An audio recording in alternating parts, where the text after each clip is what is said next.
गुरुवादि अनादेश्च गुरुः परमं दैवतम् गुरुः परतरं नास्ति तस्मै श्री गुरुवे नमः।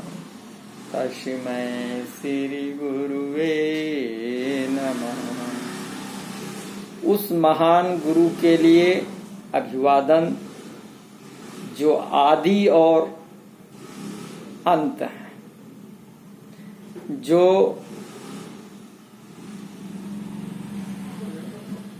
अनंत है, जो आदि और अनंत है और जो परम देव है और उनसे उच्च कोई नहीं है। ऐसे उस महान सद्गुरु के श्री चरण कमलों में हमारा बारंबार नमस्कार है, प्रणाम है। आइए अब सत्संग की चर्चा को आगे बढ़ाते हुए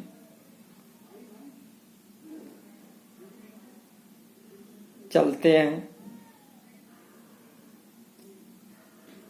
सत्संग में आने से क्या होता है कि संतों से मिलन होगा, मन व्यवधान डालेगा, आप आने को तैयार होंगे तो मन आपके परिवार पर हावी होकर आपका रास्ता रोकेगा, क्योंकि मन को सत्संग तथा संत अच्छे नहीं लगते।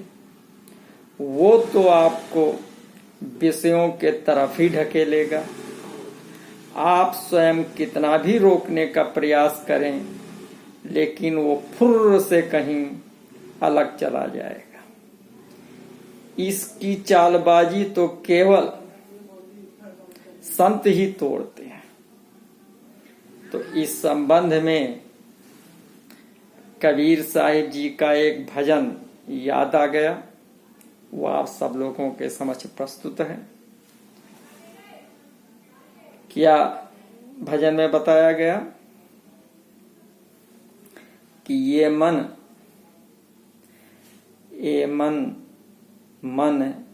माने ना मोरी बात रे, माने ना मोरी बात रे, मन माने ना मोरी बात रे, माने ना मोरी बात रे।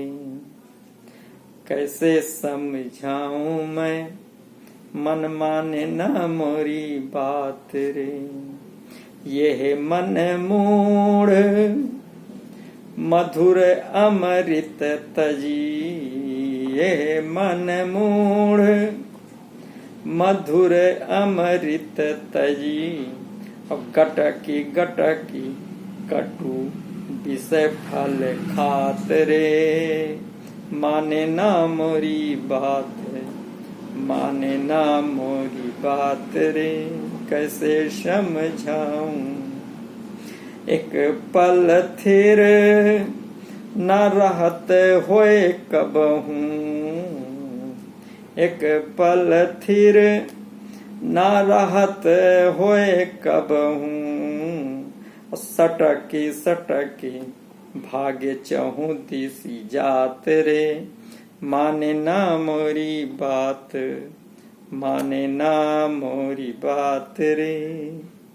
और जो मैं रोकी तनक कहूँ राखूं, जो मैं रोक तनक कहूँ राखूं। तो क्या करता है, पटकी पटकी और अति अकुलात रे, माने ना मोरी बात, माने ना मोरी बात रे।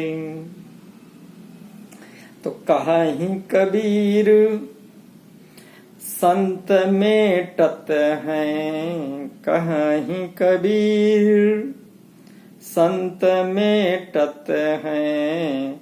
हटकी हटकी या के सब उत्पात रे, माने ना मोरी बात, माने ना मोरी बात रे, कैसे समझाऊं मन माने ना मोरी बात रे। संत सद्गुरु ही मन को काबू करने व कराने में सक्षम होते हैं। सत्संग के माध्यम से सद्गुरु सर्वप्रथम हमारे हृदय रूपी खेत की जुताई करते हैं। मानव की सर्वप्रथम उसके शरीर की उपयोगिता बताते हैं। कहते हैं शरीर को बाहर से चाहे जितना सफा करो कोई फायदा होने वाला नहीं है। अंदर के मैल को जो कि हृदय पटल पर जमा हुआ है उसे साफ करना नितांत आवश्यक। संसार के भौतिक उपलब्धियां इन सब से आपका परलोक नहीं सुधरेगा या आप मुक्त नहीं हो पाएंगे। सारी धन संपत्ति यहीं छूट जाएगी, यहाँ तक कि शरीर भी यहीं रह जाएगा। जितने नाते पिता पुत्र भाई बहन पत्नी साले बहनों समस्त रिश्तेदार कोई भी आपका अंतिम यात्रा में साथ नहीं देने वाला। यमराज नियमों के अनुसार आपने जो पाप कर्म करके भौतिक संसाधनों कोठी गाड़ी धन संपत्ति आदि अर्जित कर रखी है उस कर्म को लेकर यम के दरबार में जाना पड़ेगा और कर्मानुसार जैसा कर्म किया है वैसा फल देगा। यमराज के अनुसार भोग भोगना होगा। इसलिए यह अवसर है, अभी आप मानव शरीर का लाभ उठाकर सद्गुरु की शरण में आकर पाप गठरिया को पटक कर काल पुरुष या मन से छुटकारे का प्रबंध करने, क्योंकि फिर ये अवसर नहीं मिलने वाला है। कहा है। आइए एक भजन के माध्यम से, चेतावनी भजन है, समझने का प्रयास करते हैं। खाली पिंजड़ा, ये पिंजड़ा है। शरीर क्या है? पिंजड़े की उपमा संतों ने दी है। खाली पिंजड़ा पड़ा रह जाएगा जब हंसा अकेला उड़ जाएगा। खाली पिंजड़ा पड़ा रह जाएगा जब हंसा अकेला उड़ जाएगा। माटी के पुतले को तू क्या संभाले। माटी के पुतले, छित जल पावक गगन समीरा 5 तत्वों से बना हुआ शरीर है। तो का माटी के पुतले को तू क्या संभाले। मल मल के साबुन और तेल लगा ले। एक पल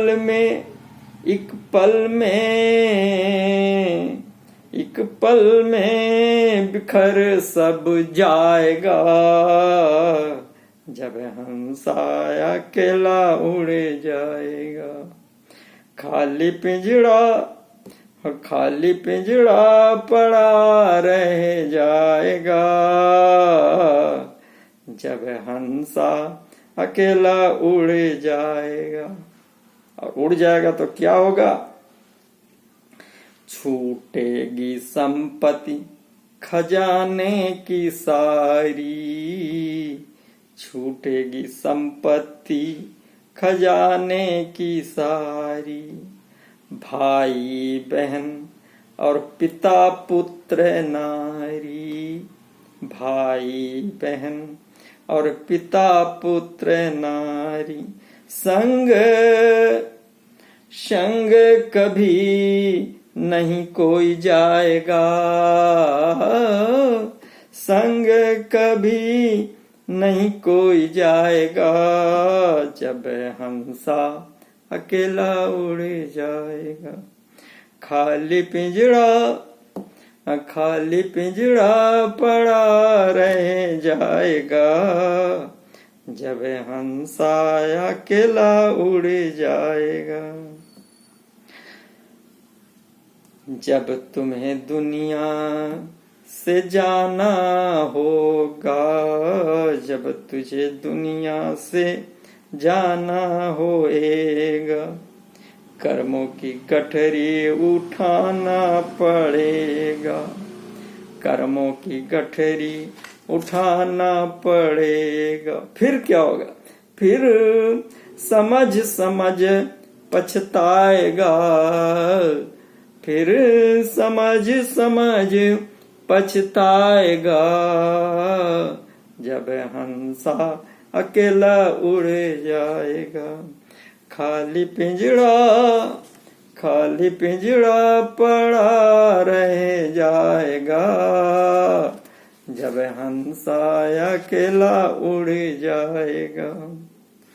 रे मन मुसाफिर चल सद्गुरु शरण में, रे मन मुसाफिर चल सद्गुरु शरण में, मुक्ति की युक्ति करो इसी मानव तन में, मुक्ति की युक्ति करो इसी मानव तन में। फिर ऐसा जन्म नहीं पाएगा, फिर ऐसा जन्म नहीं पाए, फिर मानव शरीर नहीं मिलने वाला। फिर 84 में ढकेल दिए जाएंगे और 3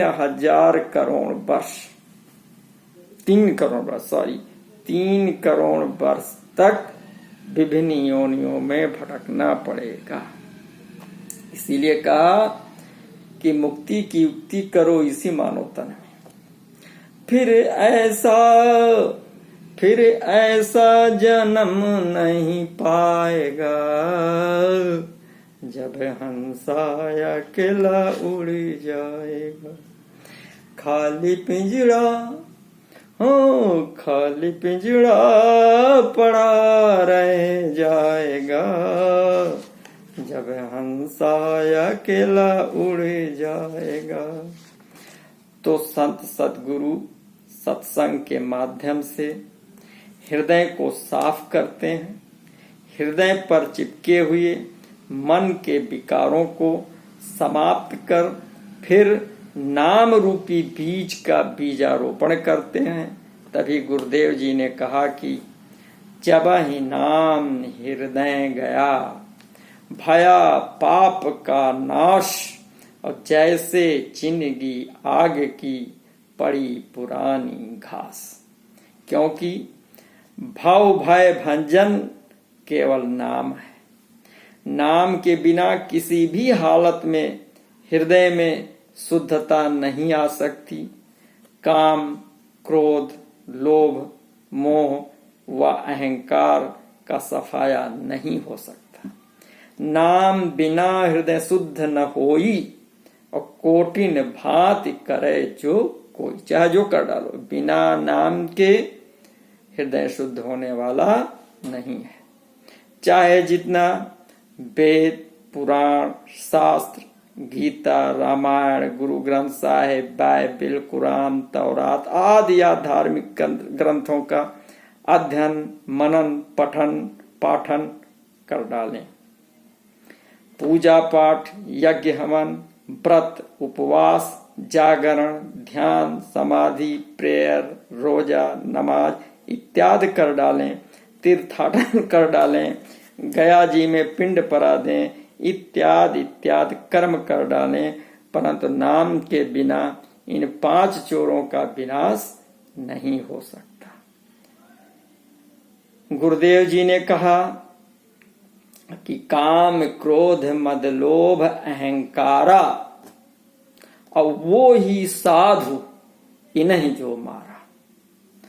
इनका विनाश करने के लिए गुरुदेव जी नाम का बाण देते हैं। काम, क्रोध, मद, मत्सर चोर बड़े भारे, मन दुष्ट बड़े भारे, ज्ञान खड़ग दे कर में, शब्द खड़ग दे उरु में गुरु शब्द संघारे। नाना पंथ जगत में निज निज गुण गावे, नर नर यस गावे और सबका सार बताकर गुरु मार्ग लावे। तो सदगुरुदेव जी समस्त औषधियों का एसेंस नाम बता करके हमें सच्चे मार्ग पर ले आते हैं। तो सत्य नाम पाए जब बीरा, तो संग रहूं मैं दास कबीरा। जब गुरुदेव जी सत्य नाम का बीजारोपण करते हैं तो स्वयं सत्पुरुष हमारे अंदर प्रकट हो जाते हैं और ज्ञान रूपी प्रकाश, परम पुरुष का प्रकाश व्यापक हो जाता है, जिससे अंदर का अंधेरा समाप्त हो जाता है, जिससे मन का जोर नहीं चल पाता, मन मूर्छित हो जाता है, अब इसकी नहीं चल पाती। आत्मा को आज्ञा चक्र पर एकाग्र करके सुरत निरत शरीर के बाहर, पिंड ब्रह्मांड के बाहर अष्टम दल कमल पर पहुंच जाती है, जहां पर सदगुरुदेव जी का वास है। अब जो पहले मन शरीर का संचालक था वो कमजोर हो जाता है और पूरा बागडोर गुरुदेव जी के हाथ में आ जाता है। मन का बस नहीं चल पाता, आत्मा अब मन के कहने पर नहीं चलती, आत्मा जागृत अवस्था में आ जाती है। मन की दुष्टता के कारण जो प्रमथन का आदि हो गया था, उस आत्मा के अंदर सहजता आ जाती है। आत्मा अपने निज प्रवृत्ति चैतन्यता को पा लेती है, विकार नष्ट होकर आत्मा अमल हो जाती है। मन जो दुख का अनुभव करा रहा था, उससे हटकर आत्मा सुख का अनुभव करने लगती है, बल्कि सुख का, आनंद का भंडार हो जाती है।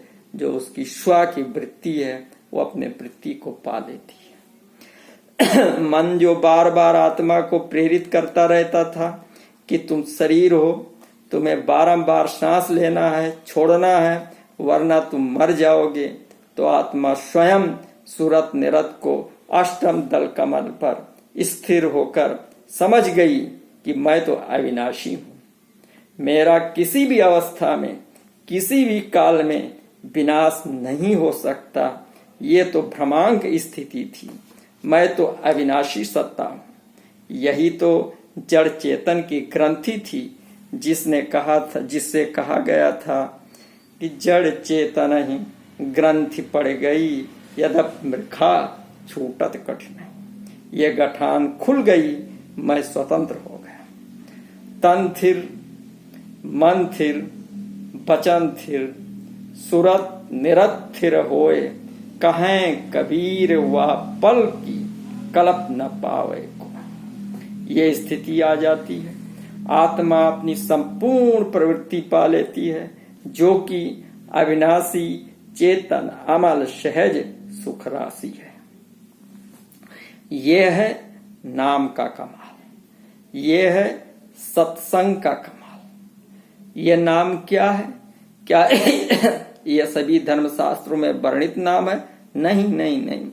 52 अक्षर में नाही नाही, बिन सदगुरु कोई पावे नहीं। ये वो नाम है जिसको गुरुदेव जी कहते हैं कि ये नाम वे अमर लोक से लेकर आए हैं। अब प्रश्न उठता है कि ब्रह्मांड या तीनों लोकों में किसी के पास ये नाम नहीं है, तो फिर गुरुदेव जी के पास कैसे आया? तो उत्तर है कि गुरुदेव जी इस ब्रह्मांड के हैं ही नहीं। गुरुदेव जी अपना परिचय देते हुए कहते हैं कि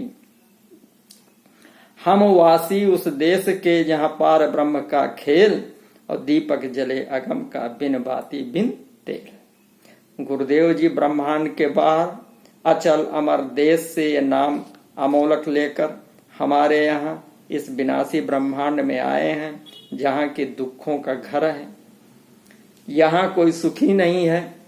तभी गुरु नानक देव जी को कहना पड़ा कि नानक दुखिया सब संसार, सुखिया वही जाको नाम आधार। ये उसी पावन नाम के तरफ इशारा करते हैं। ये नाम अगर ब्रह्मांड में होता तो प्रथम काल निरंजन स्वयं निर्मल हो जाता।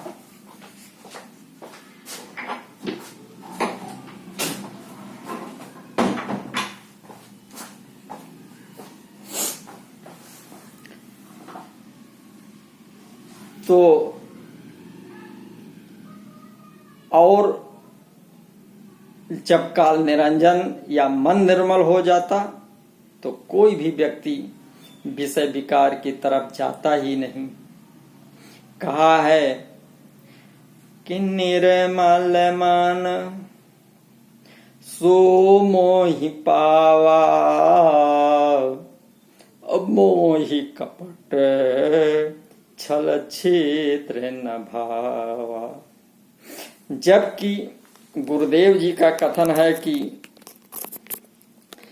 कोयल जो काला होता है उसमें कोयला उसमें नौमन साबुन लगाकर धुलें फिर भी वो सफेद नहीं हो सकता।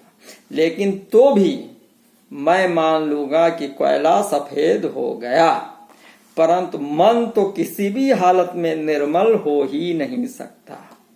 ये कभी स्वच्छ नहीं हो सकता। मन ही तो परम ब्रह्म है, जबकि नाम की वृत्ति है स्वच्छता, सहजता, निर्मलता। तो इससे स्पष्ट हो जाता है कि वो सत्य नाम परम ब्रह्म के पास नहीं है। फिर नंबर आता है कि इनके तीनों पुत्र त्रिदेव जो कि ब्रह्मांड के सृष्टा, पालक, संहर्ता हैं, तो इनके पास भी वो नाम नहीं है। अगर ये नाम होता तो ब्रह्मा, विष्णु, महेश काम, क्रोध, अहंकार में ग्रसित नहीं होते। ये सार नाम हमारे ऋषि मुनियों, तपस्वियों के पास भी नहीं था। अगर होता तो महर्षि कपिल को क्रोध नहीं आता, महर्षि दुर्वासा को क्रोध नहीं आता, पाराशर श्रृंगी जैसे तपस्वी को भी काम पटकनी नहीं दे पाता। नारद जी के पास ये नाम नहीं था। अगर होता तो मोहित नहीं होते। देवराज इंद्र के पास ये नाम नहीं था। अगर होता तो ये काम से पीड़ित नहीं होते। और आधुनिक समय में बड़े बड़े गुरुओं के पास भी ये नाम नहीं है। अगर होता तो ये लोग स्टिंग ऑपरेशन में पकड़े नहीं जाते। अगर ये नाम आधुनिक सद्गुरुओं में होता तो उनके शिष्यों में परिवर्तन आता। परंतु देखने में आता है कि कोल्हू की बैल के तरीके लगे हैं, परंतु जहां से चले थे वहीं खड़े हैं। फिर विचार करें कि परलोक जाने का मार्ग कैसे प्रशस्त होगा। धन्यवाद।